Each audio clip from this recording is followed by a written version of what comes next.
It starts with a coffee spill. It's 9:42 in the morning, the corporate machine is humming along, and Amara, our protagonist, has just ruined her skirt.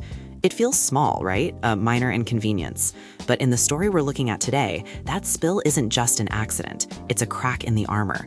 It's the first sign that the carefully constructed world of a woman who survives by being invisible is about to shatter. Exactly, and that's what makes this story, 50 Shades of Michael, so immediately compelling.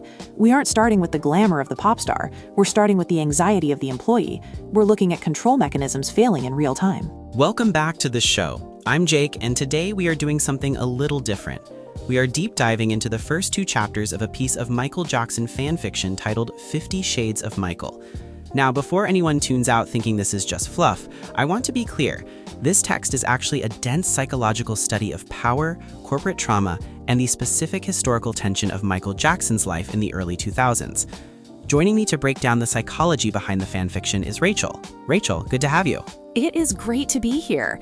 You know, Jake, fanfiction often gets dismissed as wish fulfillment, but when you look at a story like this, specifically chapters 1 and 2, The Envelope and Swallow Me Whole, you see it's actually doing heavy lifting regarding how we process fame and authority.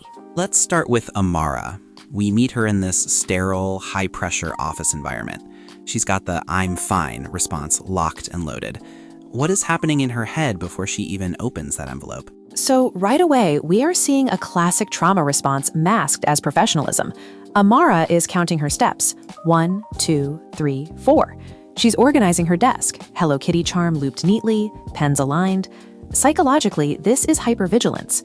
In high-stress environments, particularly for women of color in corporate spaces, where they might feel marginalized or scrutinized, these ritualistic behaviors, counting, organizing, serve as a way to impose order on a chaotic internal state. It's a way of saying, if I control my external environment, I won't feel the panic rising inside me. It's interesting you mentioned that because the text explicitly says fine was her default. That resonated with me. It feels like she's wearing a suit of armor made of politeness. Precisely.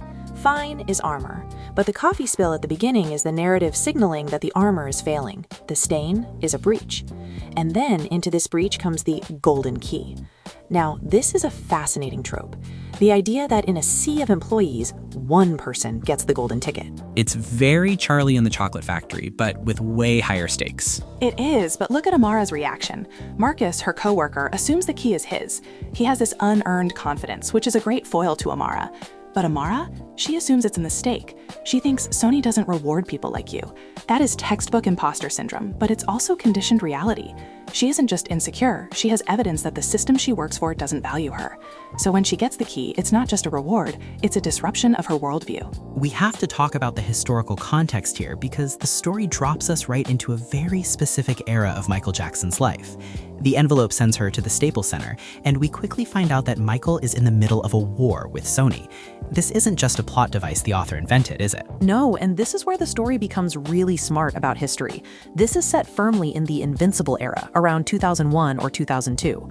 For context, this was the darkest, most contentious period of Michael Jackson's professional life. In reality, Michael was publicly feuding with Sony Music and its head at the time, Tommy Mottola. He was accusing them of sabotaging his album Invincible. Right, I remember reading about this. Didn't he actually call Mottola the devil? He did. In July 2002, at a protest in Harlem, Michael stood on a bus with Al Sharpton and literally called Tommy Mottola racist and very, very, very devilish. He accused Sony of conspiring against black artists to steal their catalogs. So when the fanfiction character Michael says, "I just fired Allison and all of Sony, they're thieves, crooks," that is grounded in absolute historical fact. The author is tapping into a very real, very paranoid Michael who felt cornered by the industry. That adds such a layer of danger to the story. Amara isn't just walking into a meet and greet, she's walking into a war zone. When she gets to the Staples Center in Chapter 2, the atmosphere is described as charged, electric, and then she sees him. The description here is vital. He's not the glittering pop star in sequins. He's wearing a plain black shirt, black pants, with a single French braid. This is the working Michael, the warrior Michael. The text describes him as crafted by careful hands and divine arrogance. That phrase, divine arrogance, is so heavy. It implies he knows he is better than the room he is standing in. And yet his first reaction to her is brutal. He asks, "Which one are you?" That line is a gut punch. Which one are you? It completely strips Amara of her individuality. To him, in that moment, she is just another commodity sent by the record label. Maybe a groupie, maybe a spy, maybe just a distraction. It highlights the commodification of women in the music industry. He doesn't see a person, he sees a type that he needs to dismiss. It's interesting because Amara is a fan. She loves him, but when he treats her like that, she doesn't crumble. She freezes, sure, but then she snaps back. When he says he fired everyone, she tells him, no, you can't do that. This is the pivotal psychological moment. We call this the competence turn in romance tropes. If she had just swooned or apologized, he would have fired her. But she challenges his reality. Michael is surrounded by yes men, people who are terrified of him or want something from him. By saying, you can't do that, she is asserting an objective reality that he is ignoring. She becomes an anchor. He's floating in this manic, paranoid state, and she is the gravity saying, no, you actually need a job to survive. And that's what catches his attention. He stops throwing the ball against the wall. He steps closer. The text says he looks at her like he recognized her from somewhere that didn't exist yet. That is such a loaded line. It feels like destiny, but also like a warning. It's the recognition of an equal, or at least a potential equal. You have to remember, Michael Jackson in 2002 was incredibly isolated. If we look at the psychological profile of someone with that level of fame, the isolation creates a desperate need for authentic connection, but also a massive distrust of it. He tests her. He says, if you can get me out of the hole I've dug myself into, then I have no problem bringing you into my world. And she corrects him. She asks, don't you mean your team? And he says, no, my world. That distinction feels massive. It is everything. Team implies employment. World implies total immersion. This is where the 50 Shades influence comes in. Not necessarily in terms of BDSM, but in terms of total consumption. He is warning her that this isn't a 9-to-5. If she steps forward, she is entering a reality where the normal rules of physics and society don't apply. She is entering the orbit of a sun, and she might get burned. I want to go back to the counting for a second. Throughout chapter 2, even while she's terrified, Amara is counting. 1, 2, 3, 4. It's her grounding technique.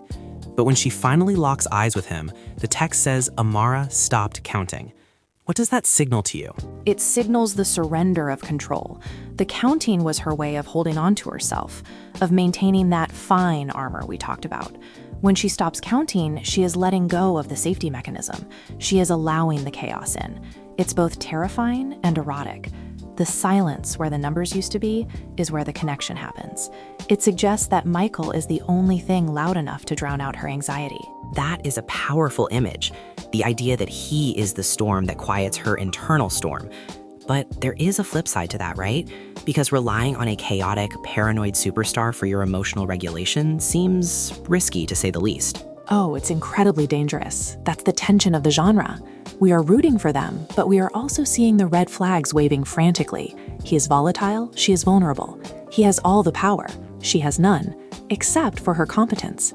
That's why the Sony context is so important. He needs her because he is at war. She becomes valuable not just because she's pretty or kind, but because she is a soldier who can help him fight a common enemy.